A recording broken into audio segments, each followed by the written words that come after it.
Hi, so welcome to another Facebook Live about the inner critic. And today's focus is going to be about disengagement. So I'm going to be introducing some tools and concepts that will help you disengage from your critic. So you're more free and can find your natural confidence. And before I get going, I need to remember to say, if you're enjoying these lives, then please click the link to follow my page. I'm planning to make a lot more lives like this with lots of interesting topics. And also, if you have a question or if you're posting questions on the feed, just to let you know, because I'm not responding to questions during the lives, but I will respond after the live finishes, either writing in the feed, but I'm also using the questions that people have to inform what I'm talking about in the next live. So if a question comes up for you in any of these lives, then please post it, because it's really helpful for me to know what you guys need to know. So far we've already looked at the concept of the inner critic. We've explored characterizing our inner critic, and also the kind of opposite voice that sees our goodness. And now we're going to look at disengaging from our critic. And the first thing to do to disengage is to look at how we're already engaging. So what are the habitual ways that we engage with our critic when we're under an attack? And you may already have a sense of this. So when you experience criticism, what is your kind of default habitual response to that?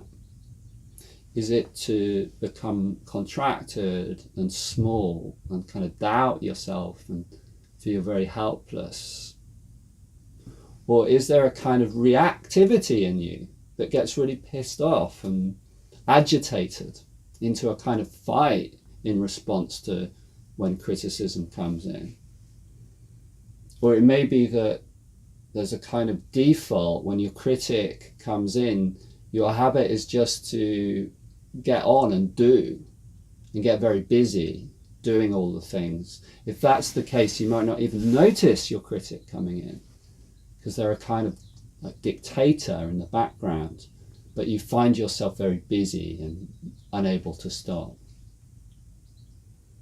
Or it may be that you get into a kind of intellectual conversation within your own mind, questioning, well, is that right? Should I be doing something different? And kind of working out all the values and trying to work out what's right and wrong and what you should be doing. So there's lots of responses that can happen to criticism. It may be there's a contraction or a fight, or going into like thinking and intellectualizing, or going into doing. And it may be that several of these kind of happen simultaneously or at different times. But it's really important to take some time to notice, what do I do like in response to my critic? And particularly to notice what happens in your body, in terms of the shape of your body, like what happens in the shape of your body, but also within your emotional material, to kind of be able to track that. And one of the reasons why this is really important is it becomes a kind of barometer. So often there's times where you won't be aware of your critic.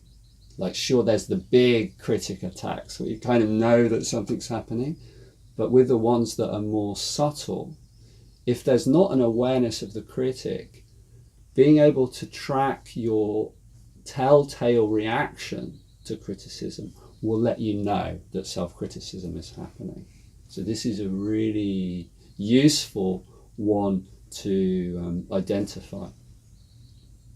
And this is the first key in disengagement, because if you can observe, if you're able to be aware of what your reaction is, automatically there's some disidentification from it.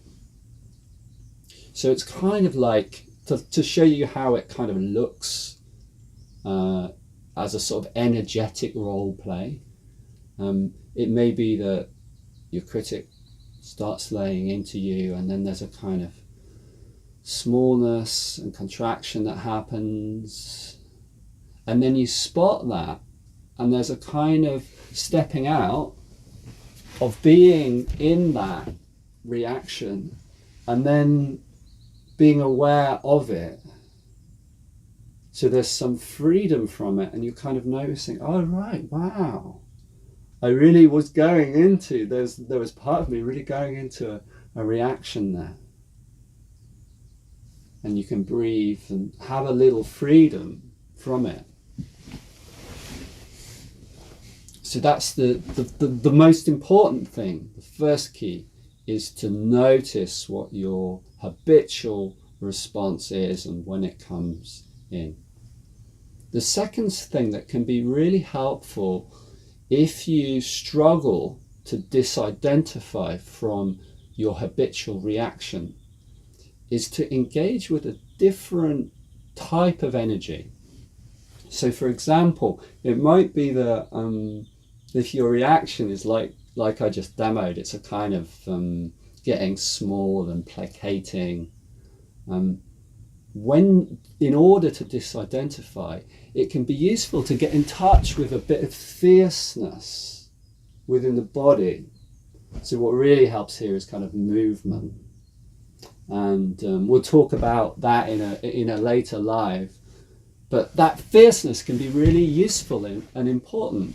It's kind of like you've been living, sharing your house with this critical part, with this critic. They're there living with you, but you kind of haven't noticed.